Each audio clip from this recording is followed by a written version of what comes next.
ایک کام ہے، اس میں امت بنے کی شان پیدا ہو، تم امت میں کام کرنے والے بن جاؤ۔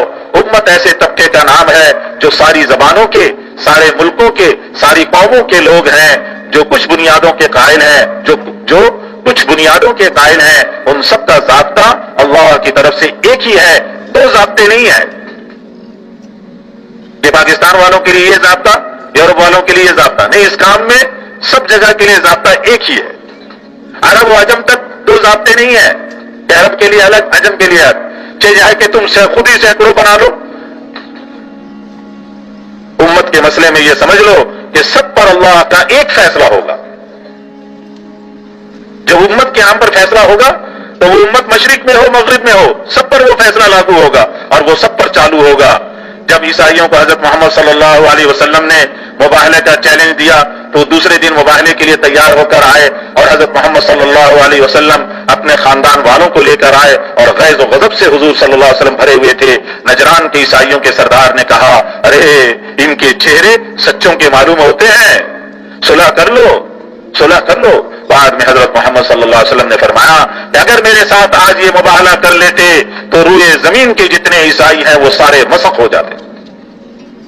امتی ضوابط اور ہیں، امتی ضوابط اور ہیں، اور امتی ضوابط ٹوٹ رہے ہیں۔ اس اعتبار سے یہ سوچو کہ کام کرنا ہے، اس طرح تم امت کے اعتبار سے کام کرنے والے قرار دیے جاؤ۔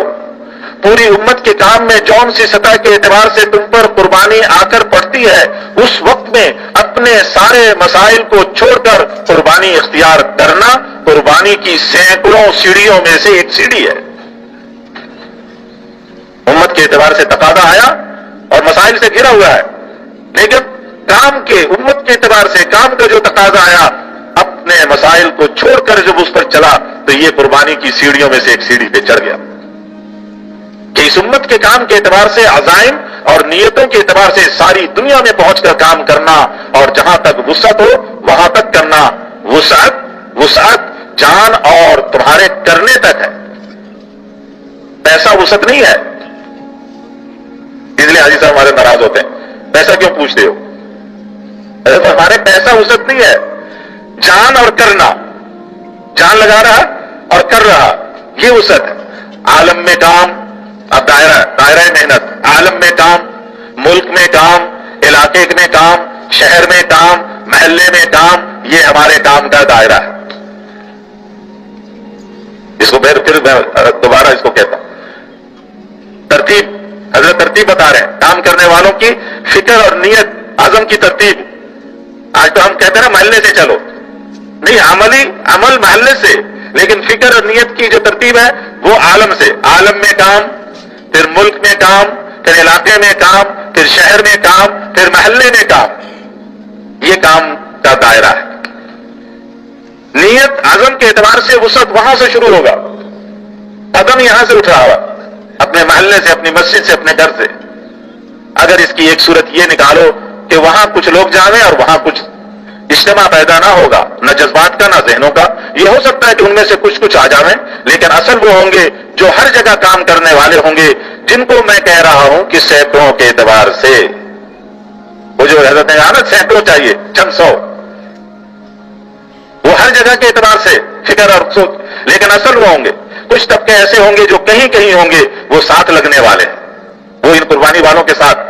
تم باہر نکلے اور ذہن بنانے کا کام کیا، دعوت دی، اپنے آپ کو محتاج سمجھ کر کام کیا، دعوت، تعلیم، ذکر، نماز کے ذریعے اپنا ذہن بنایا، اور رو رو کر یہ دعا مانگی جائے کہ اے اللہ، جن عملوں میں تو نے یہ نفع بتائے ہیں وہ ہمارے ذہن میں بٹھا دے۔ اس کو مانگنا اللہ سے۔ اب اگر تم بیٹھ جاؤ، ایک جگہ سے کام کر کے آئے، آ کر بیٹھ گئے کہ ہم امریکہ افریقہ ہو آئے ہیں، ایسا کام ہوا، اب تو ہم 4 ماہ لگا کر آئے ہیں، اب تم جا کر کام کرو، اب ہماری چھٹی ہو گئی، اب تو کام کر کے آ گئے۔ کچھ آدمی ملک میں پھر رہے ہیں، ان کو شہر میں فرصت نہیں، وہ ملک کے اعتبار سے کر رہے ہیں تو شہر کے اعتبار سے فرصت نہیں۔ کچھ شہر میں کام کر رہے ہیں، ان کو اپنے محلے کے اعتبار سے فرصت نہیں۔ کچھ مرکز میں جاتے ہیں تو مسجد کے کام کی چھٹی، کچھ اپنے ماحول میں کر رہے ہیں تو باقیوں کی فرصت نہیں۔ کہ ہم تو اپنا مسئلہ سلجھا رہے ہیں، اللہ تم کو توفیق دے، تم امریکہ کی ایک اور جماعت بنا دو، اسی طرح آنے کے بعد وہ بھی خارج ہو گئے، جلسوں میں آ گئے، نام لکھنے کھڑے ہو گئے، جلسوں میں آ جائیں گے اجتماعات میں، اور میرا نام کوئی نہ پوچھے اس لیے خود ہی نام لکھنے کھڑے ہو گئے.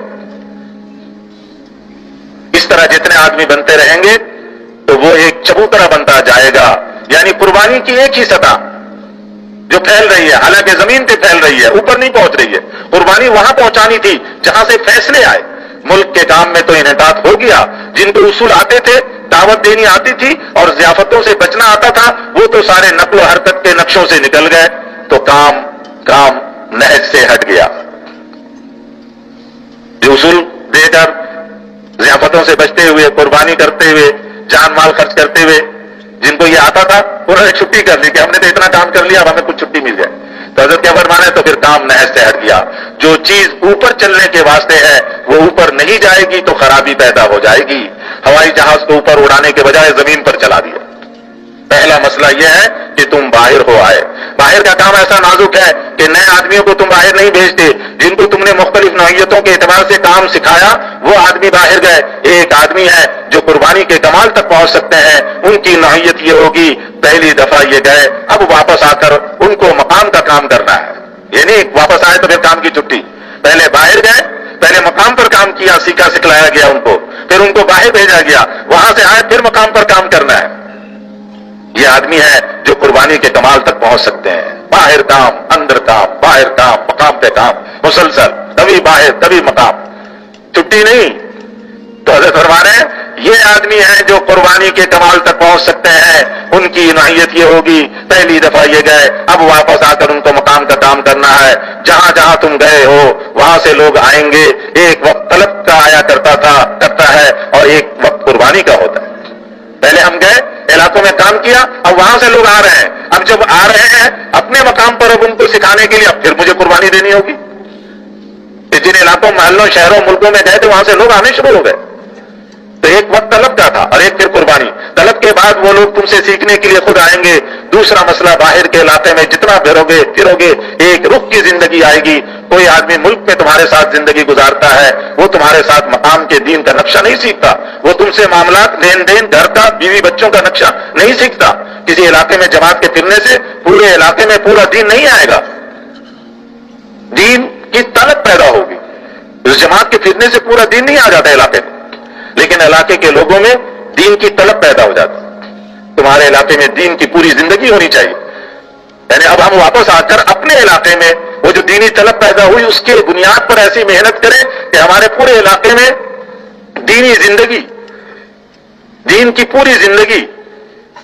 اب ایک حضرت فرمانے ایک بہت بڑے آدمی کا تانگے والے کی بات سے ذہن بنا کہ تانگے والے کا ذہن بنا ہوا تھا، اس نے دعوت دی اور اس کا ذہن بن گیا.